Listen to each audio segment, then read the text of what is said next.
El título que le puse a la prédica es Pidiendo Luz. Pidiendo luz. De alguna forma es lo que nosotros tenemos que pedir y es lo que recibimos de Dios. Luz. Para fundamentar un poco la prédica, yo les pido que vayamos a 2 de Corintios, capítulo 4. 2 de Corintios 4.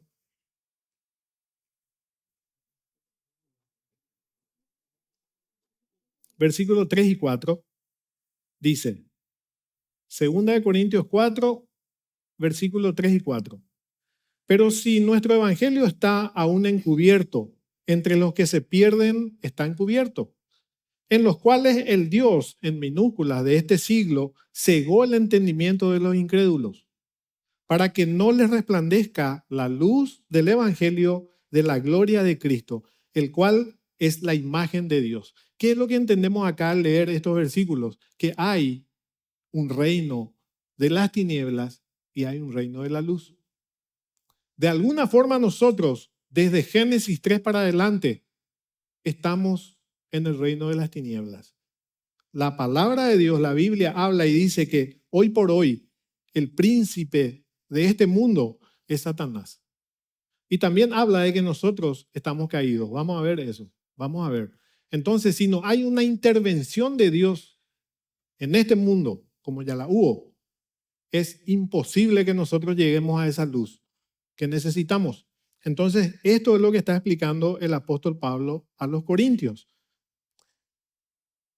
Estamos en un mundo y en un tiempo donde el pecado se enseñorea de toda la creación. No solamente es un problema que tiene que ver con el ser humano, es un problema que se ve en la creación inclusive, ¿verdad? Tempestades, tormentas, desastres naturales, pandemias, como la vivimos. Todo tiene que ver con que el mundo está afectado por el pecado.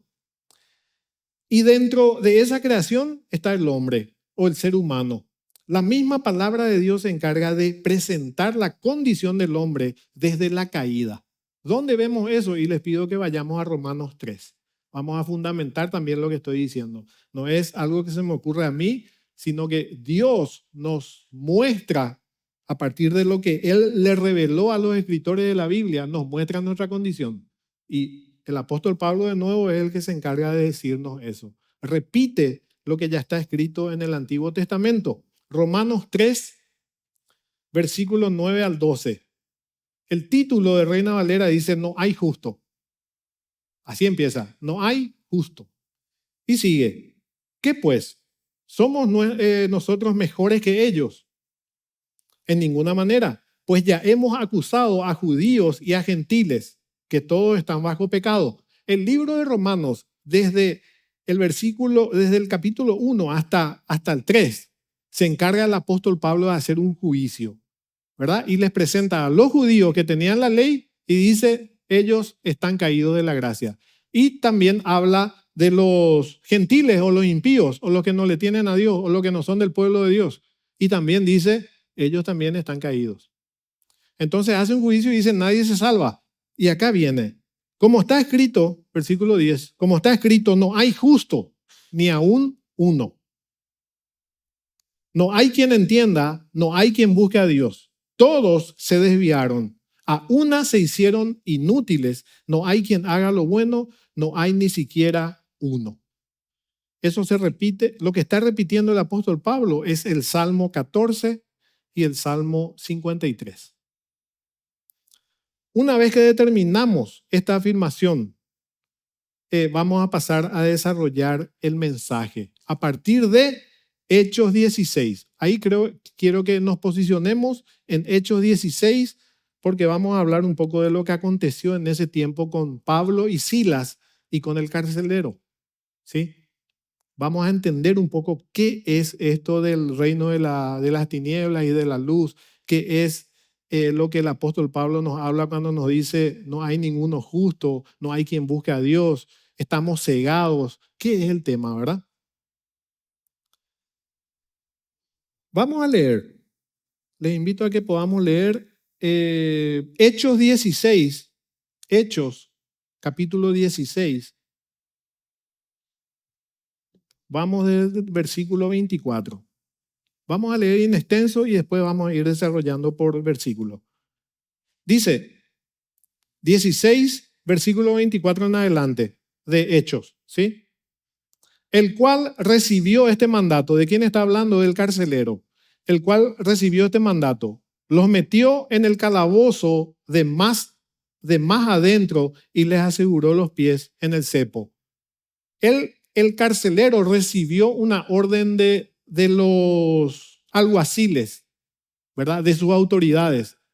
Entonces, ¿qué es lo que hace? A los presos que eran Pablo y Silas, les da un lugar en la cárcel que era el del fondo. Las cárceles posiblemente no eran como nosotros conocemos un edificio así, sino que era una cueva.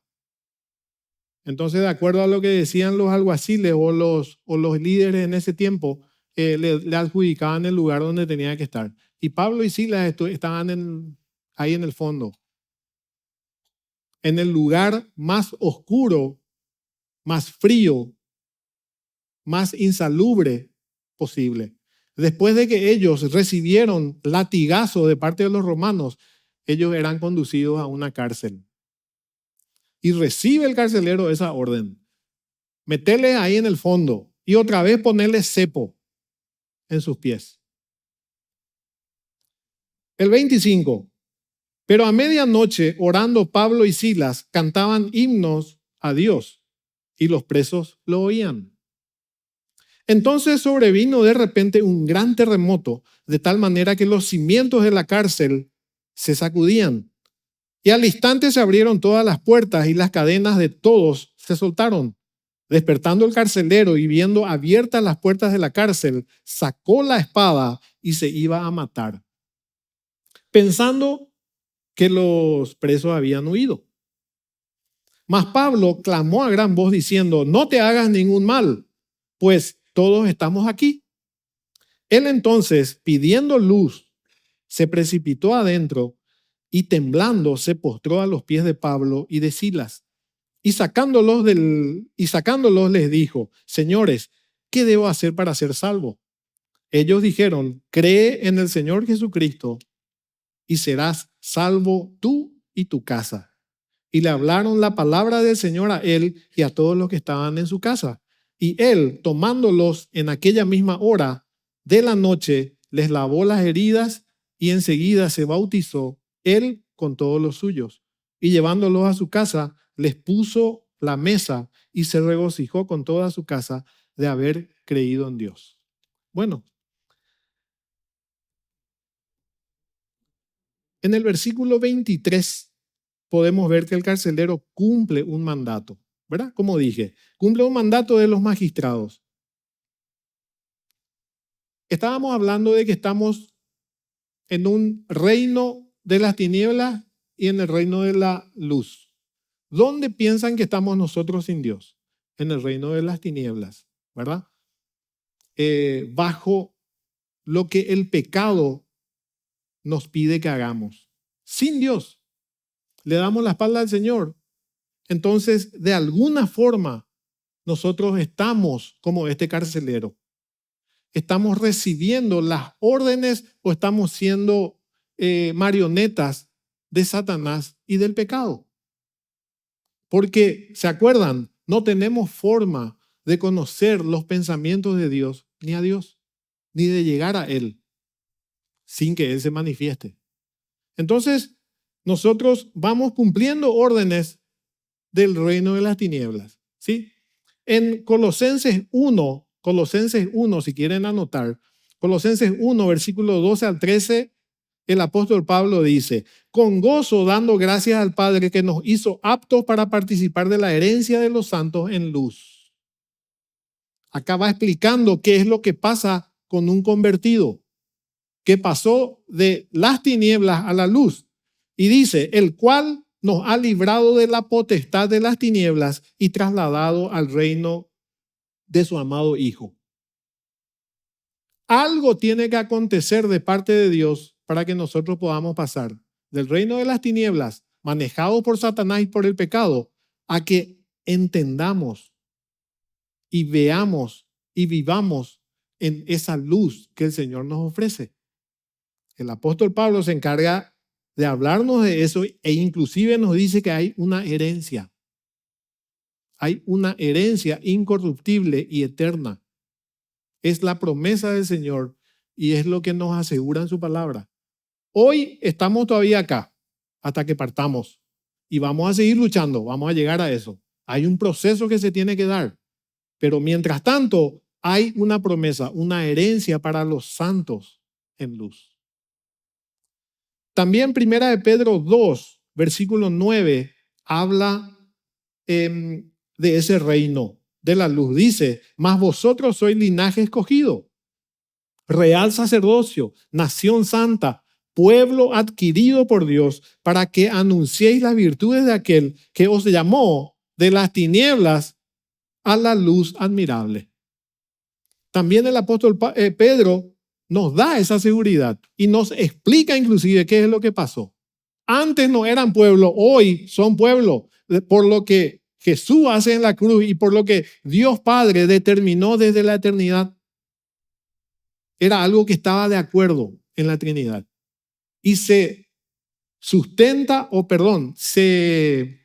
se lleva a cabo a partir de la venida de Cristo a esta tierra, de su muerte, de su resurrección y de la vuelta a Él, lo que estábamos cantando, ¿verdad? Vuelve al Padre y el Espíritu Santo es el que está obrando hasta hoy en nosotros. Entonces ahí es donde pasamos del reino de las tinieblas al reino de la luz admirable. El carcelero en este caso podríamos ver o podríamos ser nosotros. Déjale de lado al carcelero un rato y ponete vos ahí.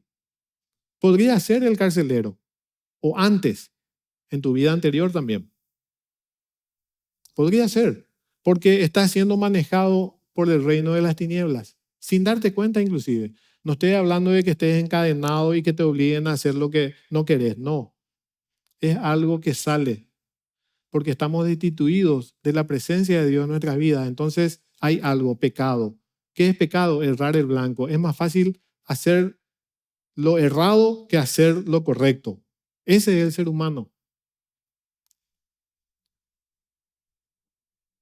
En el versículo 24 vemos cómo el carcelero cumple con la petición y dice que los metió en el calabozo de más adentro y les aseguró los pies en el cepo.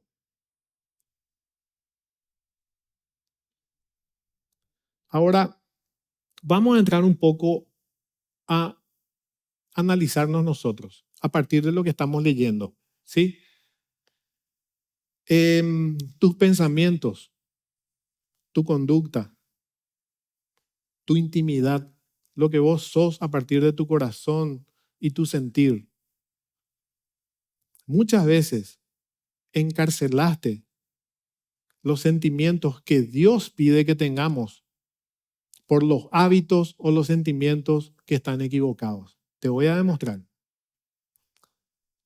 En Segunda de Timoteo 3, ese sí quiero que nos vayamos ahí, por favor, que me acompañen a Segunda de Timoteo 3, versículo 1 en adelante.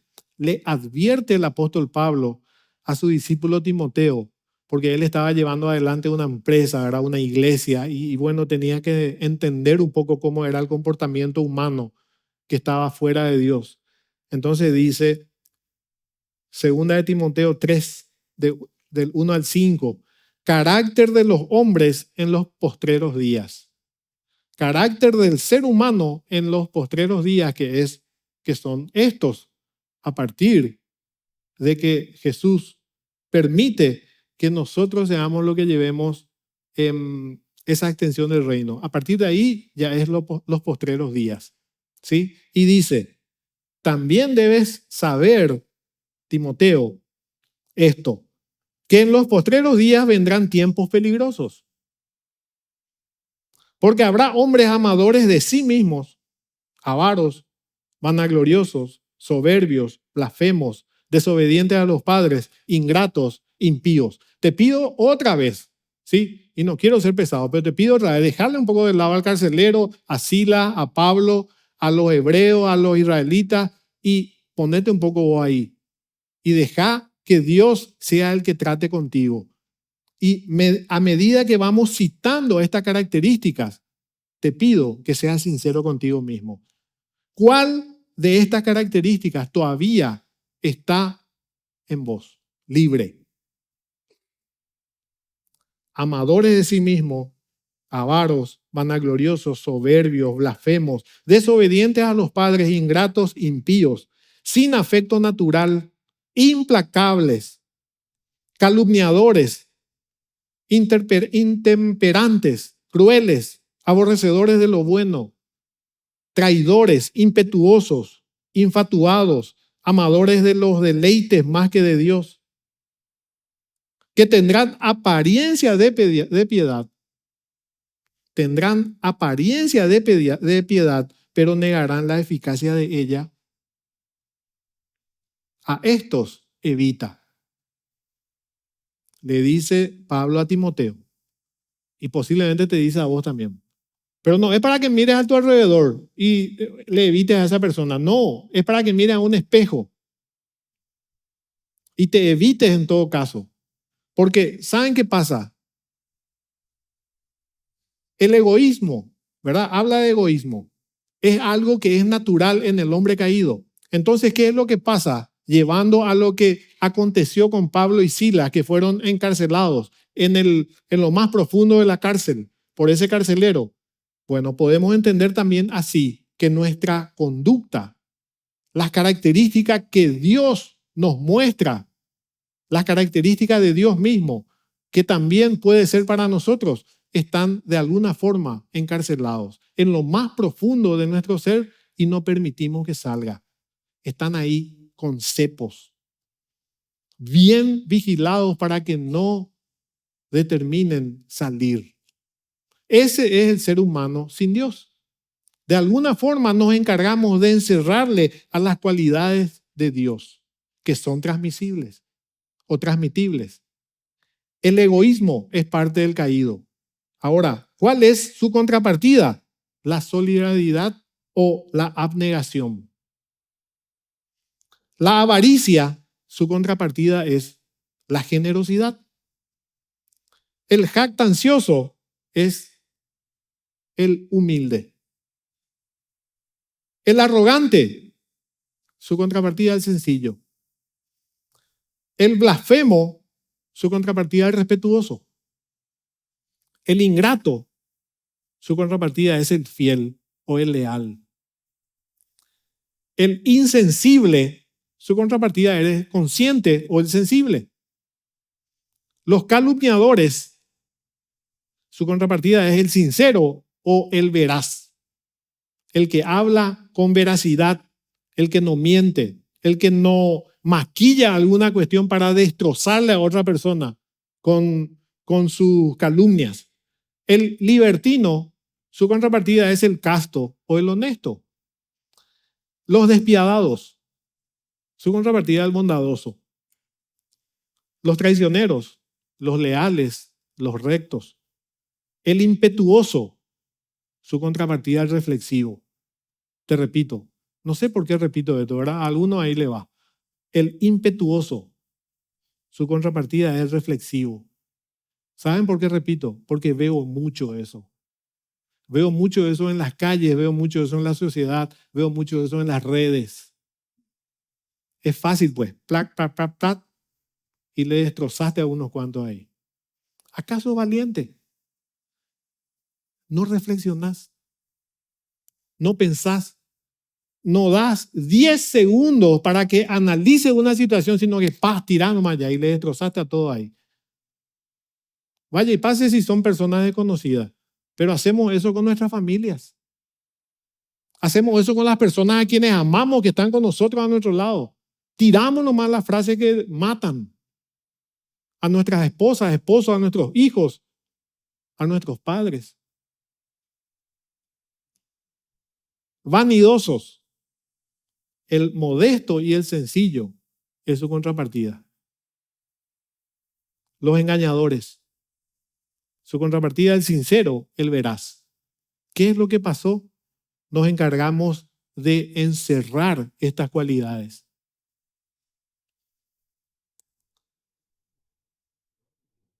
¿qué es lo que tenemos? Una mente cauterizada.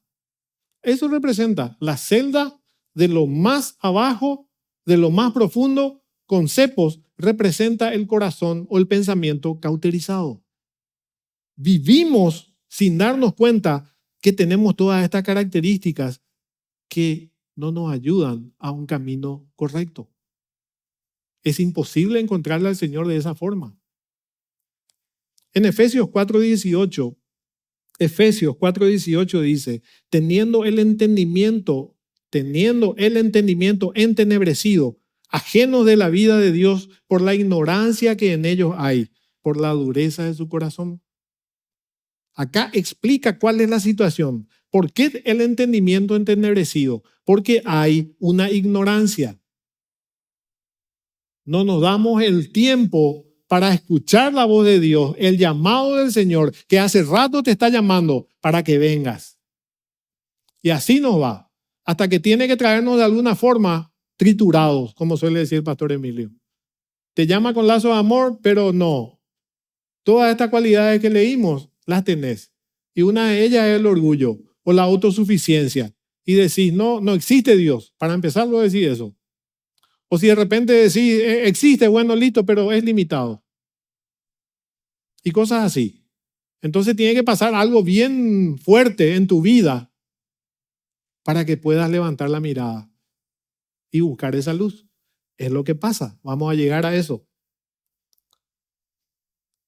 Ahora, hay otra cualidad que no está en nosotros y que es la que el apóstol Pablo nos habla en 1 Corintios 13, el amor.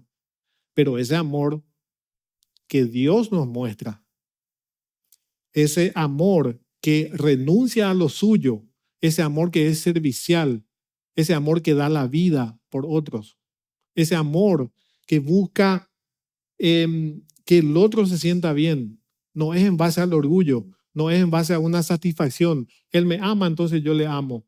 Él hace lo que yo quiero, entonces yo le amo. No es así. Ese no es el amor verdadero que el Señor nos muestra.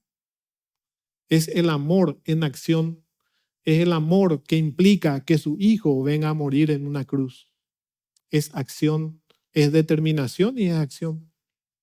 También esa cualidad está desfasada en nosotros. El versículo 26 de Hechos habla que de repente sobrevino un terremoto, ¿verdad? El versículo 26, de repente sobrevino un terremoto donde los cimientos se sacudieron. No sé cuál habrá sido tu terremoto o cuál es tu terremoto. Un matrimonio al borde del quiebre, de la ruptura, un análisis que no le gustó al doctor y que te dice vamos a tener que empezar un proceso porque no me gusta lo que salió. Una enfermedad de un ser querido. Una situación financiera, económica que te desequilibró, que te preocupa. Una infidelidad. Amargura en tu corazón por historias de abuso en tu niñez, en tu adolescencia. Y no estoy hablando de todo tipo de abusos. Falta de los padres.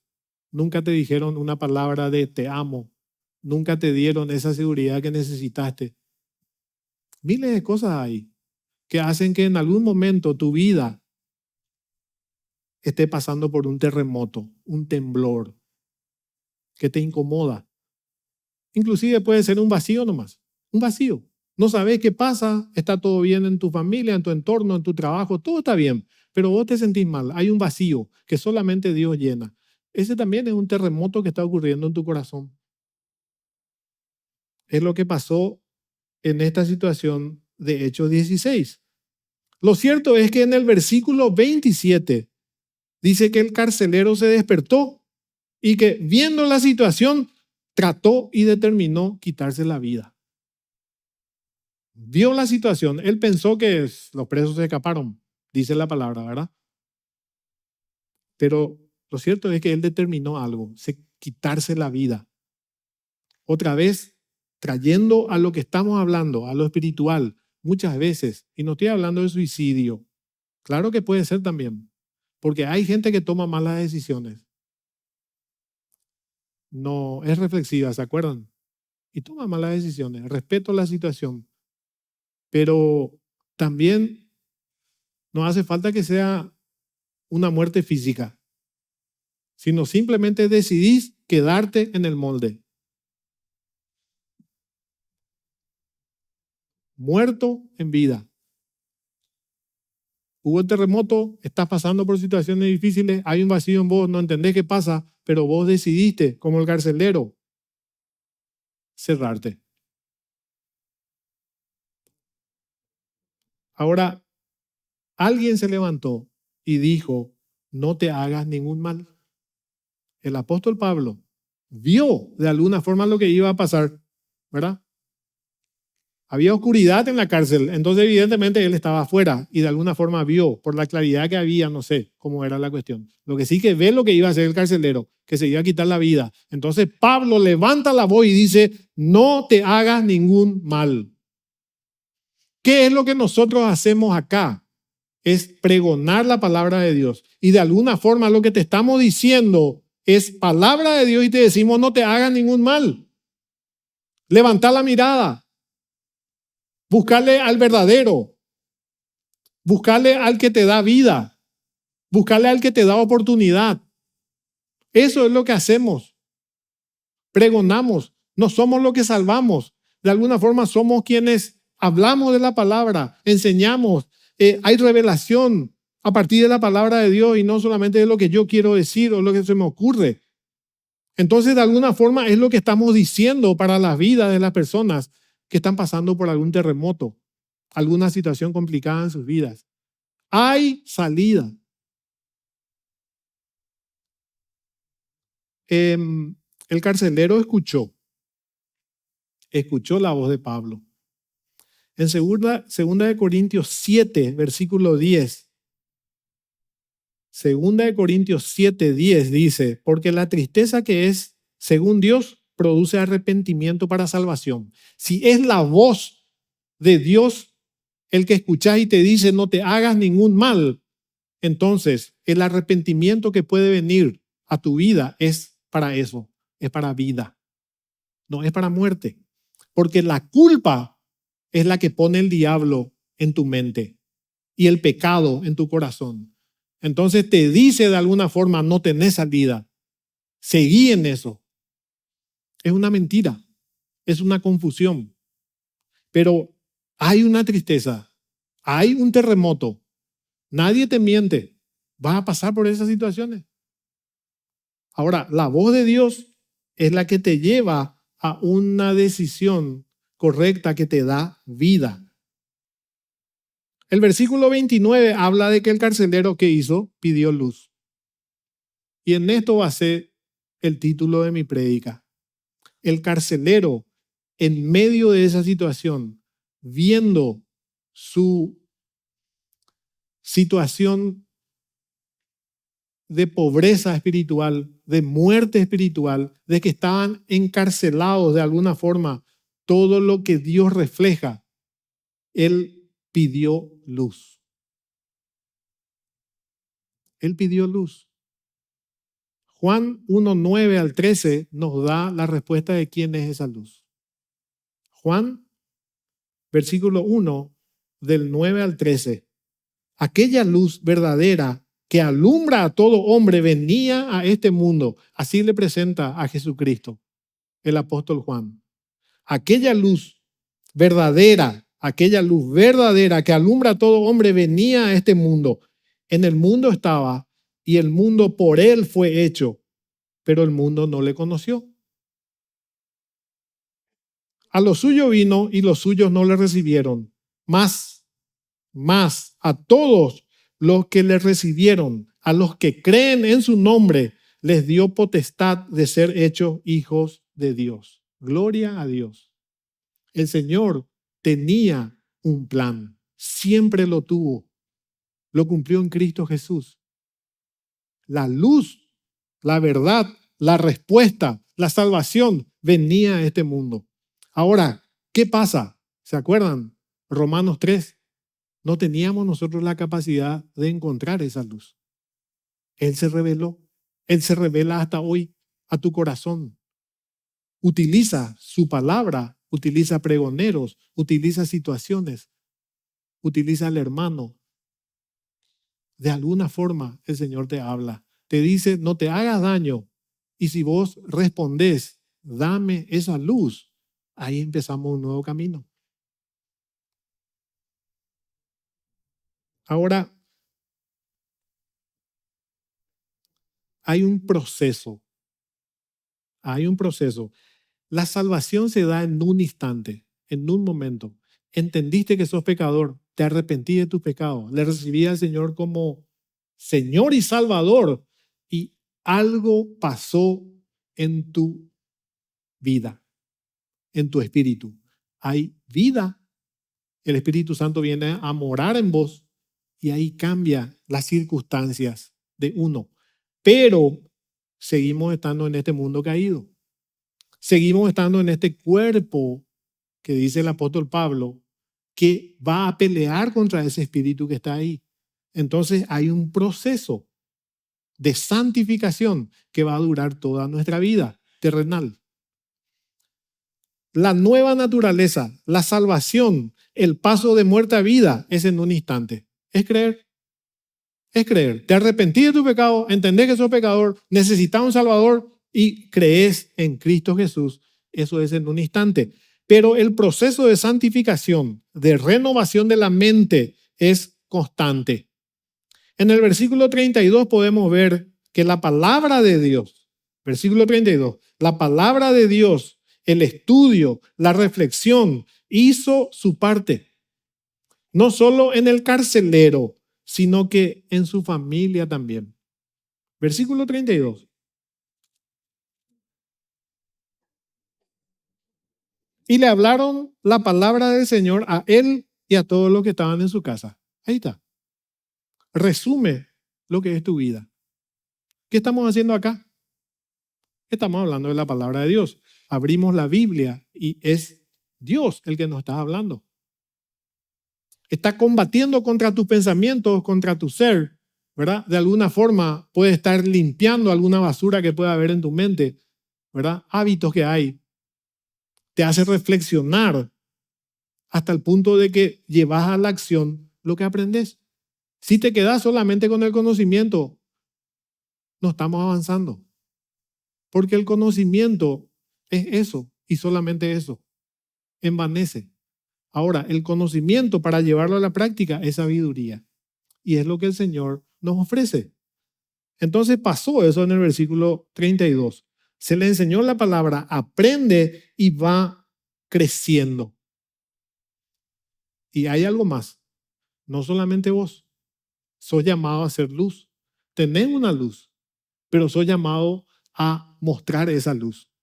Jesús se encargó en el Sermón del Monte de hablarnos de eso. Ustedes son luz y son sal. Estamos llamados a mostrar esa luz que el Señor de alguna forma nos dio. Y los nuestros, nuestro entorno, nuestra familia, nuestros seres queridos, pueden ver esa luz y pueden ser llamados hacia esa luz también. No es que vos le salves al que está al lado. Eso no existe en la Biblia. La relación es de uno con Dios. Yo y Dios. No puedo salvarle a otro. Pero sí puedo ser luz, sí puedo ser sabiduría, sí puedo ser amor, paciencia, la forma en que me comporto, que hablo. Le invito de alguna forma a la gente a que le conozca a mi Salvador, a quien me dio vida. Es lo que pasa acá. Van a presentarse situaciones en la vida que van a requerir especial atención. Por ejemplo, el perdón, la restauración, la restitución, el servicio, el testimonio, la acción. Son todos estos y más los pasos que iremos dando a lo largo de nuestro caminar. A lo largo del caminar, repito, ¿qué es lo que se va a ir dando? Perdón. Si te encargaste de herirle a mucha gente, ¿qué es lo que pasa? El Señor va a poner en vos un peso, una carga, y vas a tener que acercarte en algún momento a pedir perdón. También el Señor te habla y dice, si no perdonás, ¿Cómo pretendes que el Señor, el Padre, te perdone? Entonces también te pone de alguna forma en un aprieto. Entonces te dice, perdona también porque te fallaron. Así como vos fallaste, pudieron haber fallado. Entonces, así como vos te exponés a pedir perdón, también tenés que ser humilde en perdonar. Restauración. El Señor tiene que ordenar tu vida. Si a partir de Cristo, que le conoces al Señor, que estás caminando en Él, que estás aprendiendo de Él, no se ve un orden en tu vida, otra vez algo no está bien. Si Dios, si Cristo, si el Espíritu Santo, si su palabra está en tu vida, se tiene que ir ordenando las cosas. Va a doler, va a incomodar, no da gusto, pero se tiene que dar restauración de tu familia, de tu economía, de tu entorno, de vos mismo, lo que sea. Se tiene que dar la restitución, a restituir lo que pudiste haber hecho mal, pero también entender de que Dios te está diciendo, desde hoy para adelante sos hijo, ya no sos mi enemigo, sos hijo, es lo que Jesús nos enseña. Tenemos que creer que Él es nuestro Padre y nosotros sus hijos. El servicio también. Otra vez repito, no podemos estar toda nuestra vida sentados. Hay un momento, hay un espacio, hay un tiempo en el que el creyente recibe. Pero tiene que haber un momento en el que el Señor puso un llamado en vos, una carga para el servicio. Es parte del cristiano. Es imposible que estemos sentados toda nuestra vida. No, de alguna forma, algo está llamado a hacer. ¿Saben por qué? Porque eso te sirve, repito otra vez, te sirve para caminar hacia esa perfección que no se va a dar en esta vida, pero que es la que el Señor nos llama a tener mirándole a Él, al perfecto. ¿Qué es lo que vamos a hacer ahí? Estamos creciendo. Estamos madurando. Estamos madurando. El testimonio también se tiene que dar. El testimonio. Tiene que ver la gente que hay un cambio. ¿Verdad? El apóstol Pablo decía, el que robaba ya no robe. Bueno, ese tipo de cambio se tiene que ver en tu vida. No estoy diciendo que seas ladrón, pero sí cuestiones que se ven. Soy iracundo. Bueno, desde mañana, ¿se acuerdan? No. Prepotente, orgulloso. Se tiene que ver el cambio. En el versículo 34 vemos la relación del cristiano con Jesucristo. 34, ¿qué dice el versículo 34? Y llevándolos a su casa, les puso la mesa y se regocijó con toda su casa. El Señor habla y dice, toco, estoy afuera, ¿verdad? Y llamo. El que abre la puerta, entraré y cenaré con él. Habla de una cena, habla de una mesa, habla de una relación. El que llega a Cristo, el que tiene una conversión verdadera, el que está dispuesto a caminar esta santificación, lo que está haciendo es preparando una mesa en el corazón, en el templo de Dios, para que Él esté contigo compartiendo de esa mesa. Es relación, es lo que indica la mesa. Es una relación, es un vínculo importantísimo. Si hacemos un estudio de lo que es la mesa, de lo que el Señor nos indica y nos muestra a través de la mesa, es muy rico. Y es lo que entiende el carcelero y hace esto. Claro que él lo hace con Pablo y Silas, ¿verdad? Pero está representando la presencia de Dios en medio de su casa. Hay un elemento más, un elemento último, con esto voy cerrando, y es el elemento más importante, que no tenemos nosotros porque fuimos destituidos de la gloria de Dios, ¿se acuerdan? A una nos desviamos, somos inútiles, pero sí el Señor nos da fe. Sin fe es imposible agradar a Dios. Sin fe es imposible hacer lo que estábamos haciendo.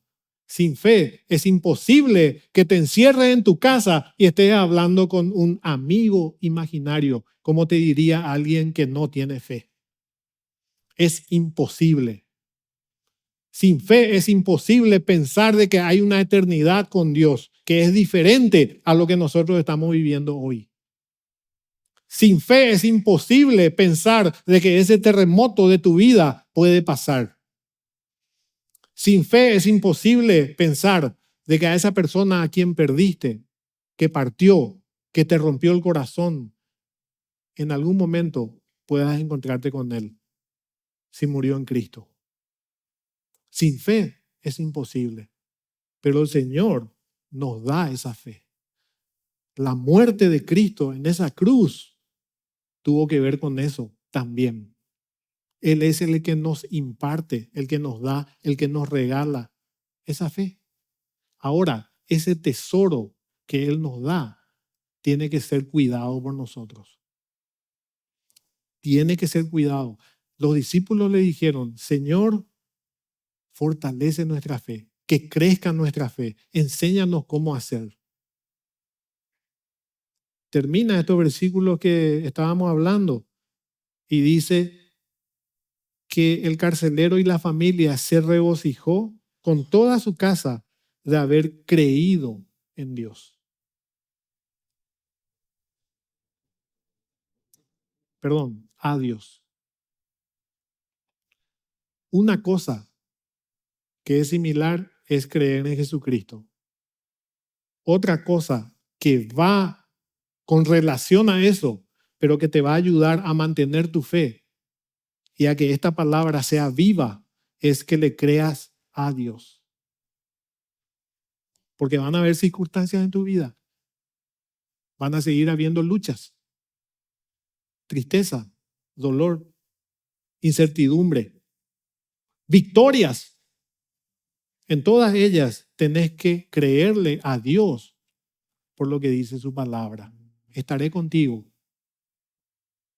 todos los días hasta el fin. Yo te recibo como hijo. Yo voy delante de ti como ese poderoso gigante. Yo soy el que cubro tu espalda. Y miles de promesas. ¿Le crees a Dios? El Señor te dice, puedo corregir todo de esas características que mencionamos, podemos ir arreglando en tu vida. ¿Le crees a Dios? Puede hacer que de un hombre libertino haga un hombre casto. ¿Cree que es así? Créele a Dios. De un hombre avaro, alguien que pueda dar, que pueda estar ahí, que pueda servir. De un hombre iracundo, nervioso, que destroza todo a su paso, puede hacer un hombre que transmita calma. ¿Le crees a Dios? Si crees que Él puede darte la eternidad con Él, podés creer todo lo que te estoy diciendo también. Hay una cuestión y hoy tenemos que volver a determinar eso y a eso te invito. A que puedas decir como el carcelero, dame esa luz. Podemos decir eso, gente. Podemos levantarnos en este tiempo, vamos a orar. Gracias, Señor, por tu palabra, primeramente. Gracias por darnos la oportunidad de reunirnos, de preparar nuestros corazones de alguna forma, Señor, con las alabanzas que estuvimos cantando, porque entendemos en fe que ahí es donde tú te mueves, llevando calma, llevando aliento, llevando sanidad. Llevando sanidad, créele a Dios. Hay sanidad, hay milagros, hay prodigios que Él sigue haciendo en tu vida, en tu entorno. Quiero que oremos en este tiempo. Te pido en el nombre de Jesús que oremos. Hay tanta gente que está pasando por situaciones difíciles de enfermedad, de rupturas. Pero te invito a que en un momento así te pongas en el lugar del carcelero. Por ahí tiraste la toalla, dijiste, hoy es el último día, la última oportunidad que me doy.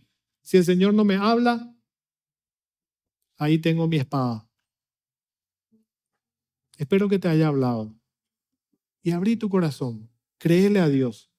Créele a Dios. No te hagas ningún mal. Yo morí por vos. Yo di mi vida por vos. Yo te prometí que estaría a la diestra de Dios y que enviaría al Espíritu Santo. El Espíritu Santo está, gente. Si no era así, ninguno iba a estar en este lugar. Si no era así, no iba a haber predicación ni iglesia en estos 2000 y pico de años que pasó. Pero sí está. Créele a Dios. Padre Santo, en el nombre de Jesús, ponemos delante de ti, Señor, nuestras dudas, nuestras luchas, también nuestras victorias, y te damos gracias por ello. Hoy queremos renovar un pacto, ese pacto, Señor, que hiciste con nosotros en la cruz. Señor, con esa sangre que derramaste, entendemos que nos limpias, nos limpiaste, nos llamaste a ese reino eterno. Pero, Señor, también entendemos que hay un proceso, así como estuvimos estudiando. Un proceso de santificación, un proceso, Señor, donde tengo que hacer cosas que me molestan, que me incomodan. Pero ahí, Señor, espero tu gracia, espero tu fortaleza, espero tu compañía, espero tu enseñanza. Ayúdame a perdonar. Ayúdame a soltar, Señor, de esta carga que no me permite caminar libre. Suelto, Señor, esa carga y perdono en el nombre de Jesús a quien me hirió. Dame la valentía, Señor, para presentarme. Si fallé con mis hijos, este es el tiempo, este es el momento donde yo, Señor, determino presentarme ante ellos y pedir el perdón que hace falta. Si fallé con mi esposa, con mi esposo, con los míos, Señor, este es el tiempo. Dame las palabras, dame los recursos, dame las formas, Señor, en el que pueda acercarme.